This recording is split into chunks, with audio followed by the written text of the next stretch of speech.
kita akan masuk kepada pesta bonus, yaitu bulan suci Ramadan. Jadi dalam 12 bulan ada satu bulan yang oleh Rasulullah SAW, oleh Allah Subhanahu Wa Taala diletakkan di situ bulan bonus.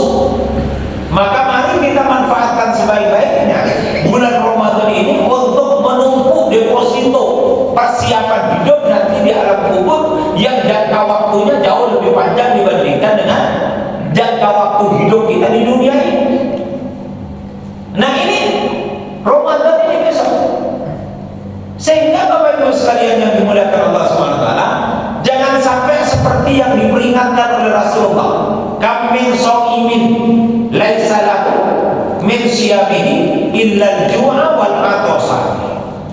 Berapa banyak orang berpuasa tetapi dia tidak mendapatkan nilai apa-apa dari puasanya, tidak mendapatkan pahala dari puasanya, kecuali hanya lapar dan dahaga saja.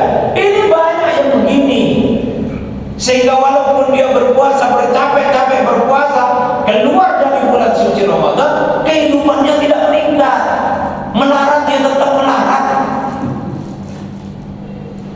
pecah kongsi dia tetap pecah kongsi, merasa terpencil dia tetap terpencil, padahal dia berada di tengah-tengah keramaian. Setiap permohonannya nggak pernah dikabulkan oleh Allah, rezekinya dijauhkan oleh Allah, dia tidak merasa dekat dengan Allah, sehingga tidak lagi dekat dengan masjid, tidak dekat dengan majelis taklim. Walaupun dia berpuasa, tetapi pahala puasanya hilang. Loh kenapa?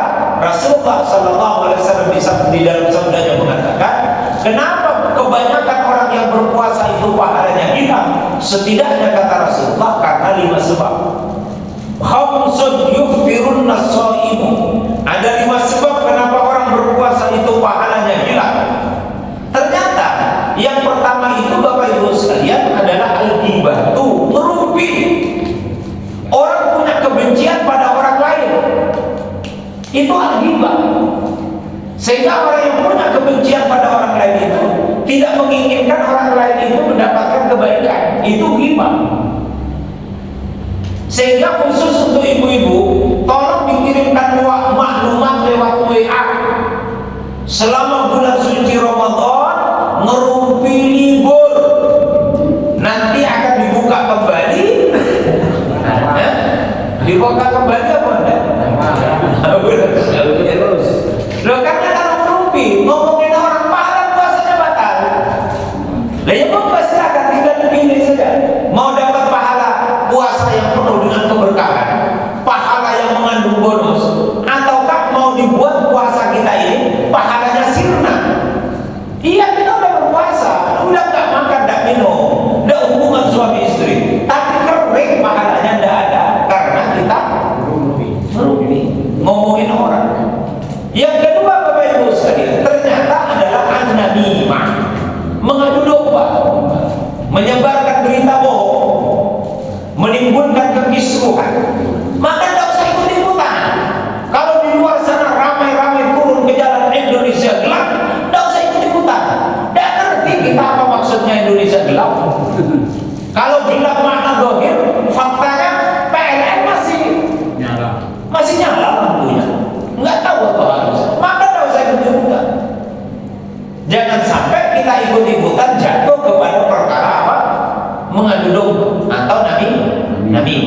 Kemudian yang ketiga Bapak Ibu sekalian adalah al-kadzibu, berbuat berbohong. Itu menyebabkan pahala kita. Suami jujurlah sama istri, jangan berbohong. Istri jujurlah pada suami. Maka kalau sampai kita menyimpan sesuatu tidak mau jujur, na'udzubillahi min dzalik, pahala puasa kita bisa hilang. Yang keempat adalah an-nadru bisyahawat, memandang dengan syahwat. Sehingga hati-hati Bapak Ibu sekalian yang dimuliakan Allah Subhanahu wa taala, punya grup WA, temannya kirim sekwilda bupati, yang perempuan yang sekitar wilayah dadanya terbuka, buka paha tinggi-tinggi, ditonton oleh jenengan. Kalau yang dulu fakta dia melihat sejenak lalu memalingkan kepalanya, berarti itu namanya rezeki dari Gusti Allah. rugi. Tapi kalau jenengan masih tetap lihat, astagfirullahaladzim, astagfirullah, istighfar mulutnya tapi matanya tetap lihat. Nah itu yang menyebabkan walaupun lisannya istighfar, terupanya mata dengan lisan ini tidak terkoneksi. Mulutnya istighfar tapi matanya tetap alhamdulillah. Jadi tidak ada koneksi nih antara mulut yang istighfar dengan mata yang melihat. Namanya konslet. Yang konslet ini banyak di tempat kita itu. Kalau ke masjid dia pakai baju gamis, peci haji, tasbih gede-gede. Kalau di kantor dia gampang saja itu memalsu tanda tangan. Na'udzubillah, itu namanya konslet. Umrah dia tahu, korupsi dia tahu juga. Itu namanya konslet. Nggak nyambung, ya. Nah, yang begitu-begitu itu jangan sampai terjadi. Kalau ada gambar yang seperti itu, maka langsung saja dihapus atau langsung aja di-scroll ke tempat yang lain. Jangan sampai itu menjadi sebab puasa kita ini pahalanya hilang.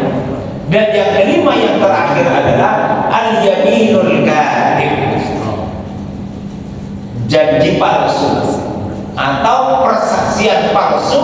Itu 5 perkara yang menyebabkan banyak orang berpuasa tetapi dia tidak mendapatkan pahala apa-apa dari puasanya kecuali hanya lapar dan dahaga. Maka mudah-mudahan kita tidak termasuk dalam golongan yang seperti itu.